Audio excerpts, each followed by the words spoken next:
जय हिंद। आज की वीडियो में हम जानेंगे बायोलॉजी से जुड़ा हुआ एक प्रसंग है। प्रसंग का नाम है रिप्रोडक्शन इन ह्यूमन, अर्थात मानव में जनन। मानव में जनन विषय एक बहुत बड़ा, अपने आप में ही एक बहुत बड़ा विषय है। इसे हम कई भागों में डिवाइड करते हैं और कई भागों में डिवाइड करके हम इसको पढ़ेंगे। तो आइए जानते हैं पूरी प्रक्रिया मानव जनन की। आगे बढ़ने से पहले वीडियो को लाइक तथा चैनल को सब्सक्राइब अवश्य करें। चलिए बढ़ते हैं आगे की तरफ और जानते हैं मानव में जनन, reproduction in human. Reproduction in human यानी मानव में जनन। रिप्रोडक्शन यानी जनन को पढ़ने के लिए हमें पहले इसे कुछ भागों में विभाजित करना होगा, जिससे कि एक एक भाग यानी एक एक टॉपिक करके इसे हम अच्छे से समझ सकें। तो पहले हम रिप्रोडक्शन को 4 भागों में विभाजित कर लेते हैं। पहला भाग है सेक्सुअल रिप्रोडक्शन, अर्थात लैंगिक जनन। दूसरा भाग है मेंस्ट्रुएशन साइकिल, जिसका हिंदी में अर्थ जाने तो हिंदी में अर्थ है माघ चक्र। दूसरा है फर्टिलाइजेशन, जिसका हिंदी में अर्थ है निषेचन। और चौथा है यूट्रस साइकिल यानी गर्भाशय का चक्र। चलिए बढ़ते हैं अपने पहले टॉपिक की तरफ, जो है सेक्सुअल रिप्रोडक्शन यानी लैंगिक जनन। पहले जानते हैं लैंगिक जनन है क्या। जनन के लिए 2 विपरीत जनकों की आवश्यकता होती है, यानी लैंगिक जनन जो है, इस जनन के लिए 2 विपरीत जनकों की आवश्यकता होती है, एक मेल और दूसरा फीमेल। अब हमें इसमें और आगे बढ़ने के लिए एक और टॉपिक पढ़ना होगा, जो है सेल डिवीजन यानी कोश का विभाजन। कोश का विभाजन मियोसिस यानी समसूत्री विभाजन। समसूत्री विभाजन क्या होता है, आपको ये दोनों ही विभाजन बहुत ध्यान में रखने योग्य है, समझ लीजिएगा। समसूत्री विभाजन होता है कि एक कोशिका विभाजित होकर दूसरी कोशिका बनाती है, यानी मातृ कोशिका पुत्री कोशिका बनाती है, और मातृ कोशिका हूबहू पुत्री कोशिका के समान ही होती है। और पुत्री कोशिका में, जैसे मातृ कोशिका में मनुष्य में 46 गुणसूत्र पाए जाते हैं और 46 ही गुणसूत्र उसकी पुत्री कोशिका में पाए जाएंगे, यानी ये होता है समसूत्री विभाजन। यदि कोई कोशिका किसी कोशिका को विभाजित करके दूसरी नव संतति कोशिका बनाती है, तो जो 46 गुणसूत्र मातृ कोशिका में हैं विभाजित होकर वही 46 गुणसूत्र पुत्री कोशिका में जाएंगे। यह विभाजन जो है समसूत्री विभाजन कहलाता है। और इस विभाजन का प्रयोग मानव शरीर में कहाँ कहाँ होता है, सर्वाधिक इसी विभाजन का प्रयोग यानी मियोसिस का ही प्रयोग पूरे शरीर में होता है और इसके द्वारा क्षतिपूर्ति की जाती है शरीर की। दूसरा आता है माइटोसिस।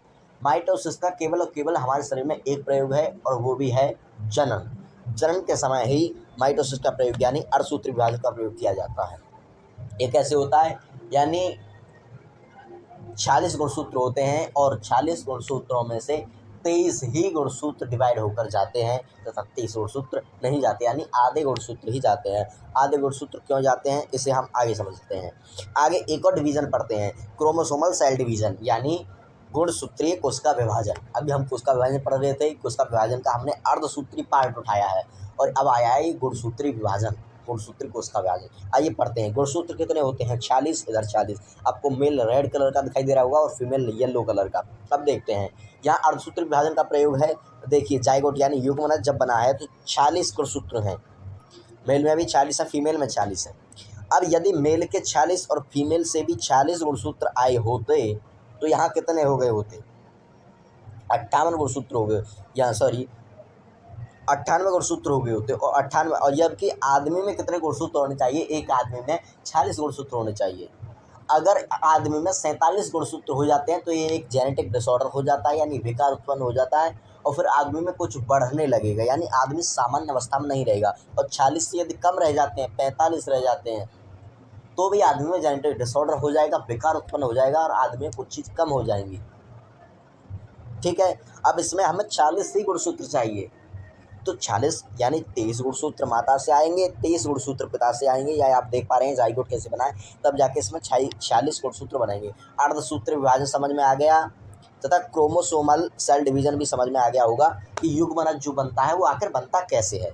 यहाँ पर आपका एक टॉपिक समाप्त हुआ, जो था सेक्सुअल यानी लैंगिक जनन। अब दूसरा यहाँ पे टॉपिक हमारा आता है जनन को पूरा पढ़ने के लिए। दूसरा जो टॉपिक है, दूसरा टॉपिक हमारा आता है मेंस्ट्रुअल साइकिल यानी मासिक चक्र। मादा में ओवम का बनना तथा परिपक्व होकर एफटी के रास्ते यूट्रस से होते हुए वेजाइना के माध्यम से बाहर निकलना। वेजाइना की हिंदी है योनि, यूट्रस की हिंदी है गर्भाशय, एफटी का अर्थ है फैलोपियन ट्यूब यानी अंडवाहिनी नलिका। आइए पहले समझ लेते हैं, आगे बढ़ते हैं। मेंस्ट्रुअल साइकिल को और अच्छे तरीके से समझ लेते हैं, फिर एक चित्र के माध्यम से आपको समझाएंगे। देखिए, जो ओवम जो होता है वो ओवरी में बनता है। आपको सभी समझा देंगे, पार्ट भी समझाएंगे। ओवम जो होता है आप समझ लीजिए अंडा, यानी वो ओवरी में बनता है। अब आप तरीका समझिए क्या क्या होता है, प्रोसेस क्या होता है। 1 से 7वें दिन तक जो ओवम होता है वो हमारा मैच्योर यानी परिपक्व हो जाता है। 1 से 7वें दिन तक परिपक्व हो जाता है, लेकिन कहाँ होता है, वो ओवरी में ही होता है। यह है मेंस्ट्रुअल साइकिल। दूसरा, 7 से 14वें दिन वह फैलोपियन ट्यूब, इसमें लिखा हुआ है एफटी की यात्रा यानी फैलोपियन ट्यूब में यात्रा करता है, यानी ओवरी से लेकर और आपके गर्भाशय तक आने जाने वाली जो एक नली है उसे ही फैलोपियन ट्यूब यानी अंडवाहिनी नलिका कहते हैं। यानी कि 7 से 14वें दिन जो होता है वह आपका ओवम ओवरी से लेकर और फैलोपियन ट्यूब में यूट्रस की तरफ गति करता है। ये सवाल 2 नंबर में, 5 नंबर में भी आ सकता है आपके एग्जाम में कि फिजिकल जो रिलेशन बनाया जाए, संतति उत्पन्न करने के लिए जो फिजिकल रिलेशन बनाया जाए वो किन दिनों में अत्यधिक कारगर होता है या किन दिनों बनाया जाए, कौन से दिन उचित होते हैं। तो आपको आंसर नंबर वी यानी कि 2 जो है 7 से 14वें दिन बहुत ही अच्छे होते हैं उस समय के लिए, क्योंकि ओवम जो है हमारा वो ओवरी से लेकर यूट्रस की तरफ जाता है। निषेचन के लिए बहुत अच्छा समय होता है। पूछेगा निषेचन के लिए कौन सा समय अच्छा होता है, तो 7 से 14वें दिन। आगे समझाते हैं चित्र के माध्यम से। आगे है कि 14वें दिन से लेकर 21वें दिन तक वेट इन यूट्रस यानी गर्भाशय में वह इंतजार करता है। प्रोसेस समझ में आ रहा है ना। ओवम जो होता है वो आपका 1 से 7 दिन मेच्योर यानी परिपक्व हो जाता है, 7 से 14वें दिन में ट्रेवल करता है और 14 से 21 दिन आपका गर्भाशय में आकर वेट करता है, यानी 7 दिन यहाँ इंतजार करेगा। और फिर उन 7 दिन यानी 21 दिन पूरे होने के बाद वह क्या करेगा, 21 से 28 दिन एग्जिट पीरियड यानी पीरियड्स के माध्यम से वो शरीर से बाहर निकल जाएगा। बस यही पूरा कहलाता है आपका मासिक चक्र यानी मेंस्ट्रुअल साइकिल। अब आता है मेंस्ट्रुअल साइकिल। अब देखिए आप इसे जो है एक चित्र के माध्यम से समझिए। ओवेरी आपको समझ में आ रही है, ये जो पास में ये गुब्बारे के आकार की है साइड में, ये दोनों ओवेरी हैं और इन्हें जो यूट्रस से जोड़ने वाली जो चीज़ है, इन्हें एक चित्र से जोड़ने वाली चीज़ है, ये आपको दिखा रहा होगा एफटी यानी फैलोपियन ट्यूब, हिंदी है अंडवाहिनी नलिका। यूट्रस आपको दिखाई दे रहा है, एक बड़ा सी जगह है, तो यूट्रस को कहते हैं गर्भाशय। यानी गर्भाशय इसे क्यों कहते हैं, क्योंकि इसी में जो आपका बेबी है वो प्लांट किया जाता है या प्लांट होता है स्वतः। अब आता है सर्विक्स। सर्विक्स ये देखिए, ये यूट्रस से ठीक आपको नीचे देखने को मिलेगी, ये होती है सर्विक्स। सर्विक्स से नीचे आपको देखने को मिलेगा वेजाइना। वेजाइना की हिंदी योनि है, आपको बता चुके हैं। योनि के माध्यम से ही आपका सेशन जो है वो स्पर्म को सर्विक्स के माध्यम से यूट्रस की तरफ प्लांट करता है। समझ गए ना आप, चित्र को अच्छे से समझ गए। अब आइए आगे बढ़ते हैं। अब आता है हमारा अगला टॉपिक जिसे कहते हैं फर्टिलाइजेशन यानी निषेचन। हम आपको बता चुके थे ना निषेचन से जुड़ा हुआ एक सवाल। अब जानते हैं निषेचन क्या है। नर युग्मक तथा मादा युग्मक के मिलने की प्रक्रिया आपको दिखाई दे रहा होगा इस चित्र में। चित्र में देखेंगे, चित्र में नीचे आपको सर्कल में दिखाई दे रहा होगा कि एक येलो कलर है और एक ब्लू कलर है, आपका गाढ़ा ब्लू कलर है।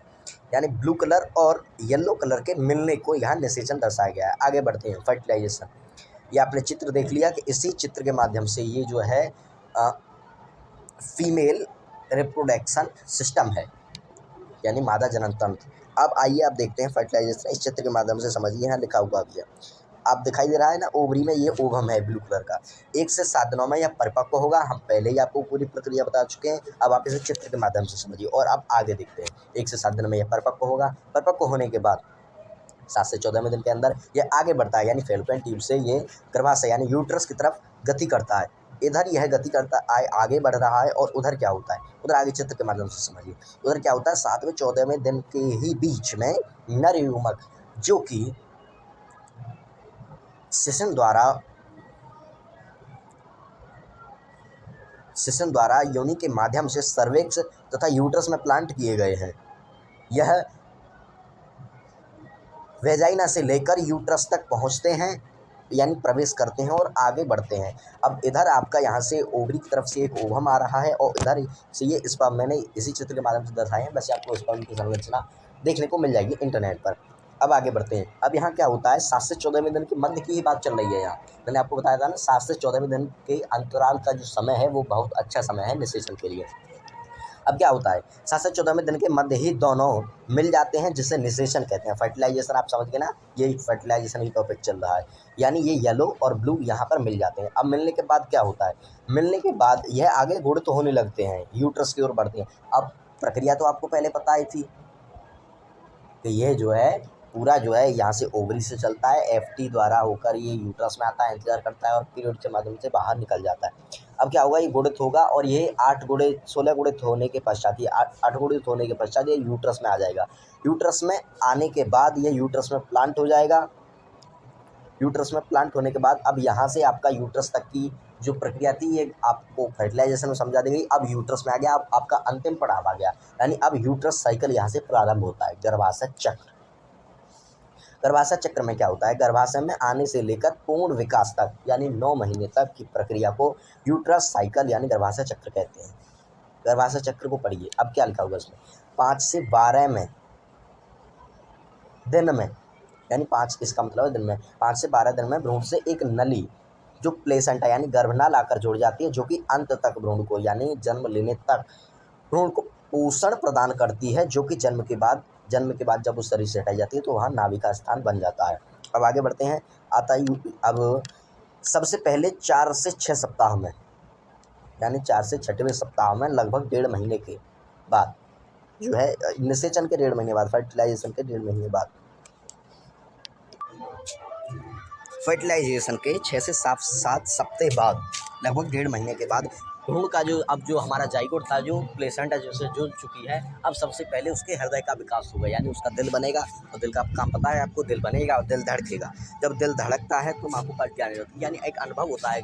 सामान्य पेट में हमारे अंदर कोई चीज़ धड़कती है तो पलटी वगैरह तो आने लगती है, हाँ ठीक है, बस वही होता है। जब दिल बनता है, दिल बनने के बाद दिल को जो है धड़कता है और दिल धड़कने के बाद माँ को पलटी आने लगती है। दूसरे आप तस्वीर में देख सकते हैं, यही लिखा हुआ है कि दिल के धड़कने से उल्टी आने पर ही माँ को पता चल जाता है कि वह अब गर्भवती है, तथा 9 माह पूर्ण होने पर वह जन्म लेता है। जन्म के समय शिशु का वजन लगभग 2600 किलोग्राम तक यानी 250 प्लस 100, मतलब कि 2.5 किलो और प्लस 100 ग्राम तक का हो सकता है। ये था अब आपका यहाँ पूरा जो है ह्यूमन रिप्रोडक्शन सिस्टम यानी मानव में जनन, रिप्रोडक्शन इन ह्यूमन का टॉपिक जो है हमने कई टॉपिकों में विभाजित करके आपको संपन्न कर दिया। आशा करते हैं आपको यह पूरा टॉपिक पसंद आया होगा, पूरा टॉपिक समझ में आ गया है। अगर कोई समझ में नहीं आया, कोई सवाल है टॉपिक से जुड़ा हुआ, किसी भी टॉपिक से जुड़ा हुआ बायोलॉजी से जो हमें पढ़ाया है, तो आप कमेंट बॉक्स में पूछ सकते हैं। हम कोशिश करेंगे कि हम आपके सभी सवालों के जवाब आप तक पहुंचा सकें। वीडियो के अंत तक बने रहने के लिए धन्यवाद। मिलेंगे फिर किसी बायोलॉजी या अन्य किसी टॉपिक के साथ अगली वीडियो में, तब तक के लिए जय हिंद।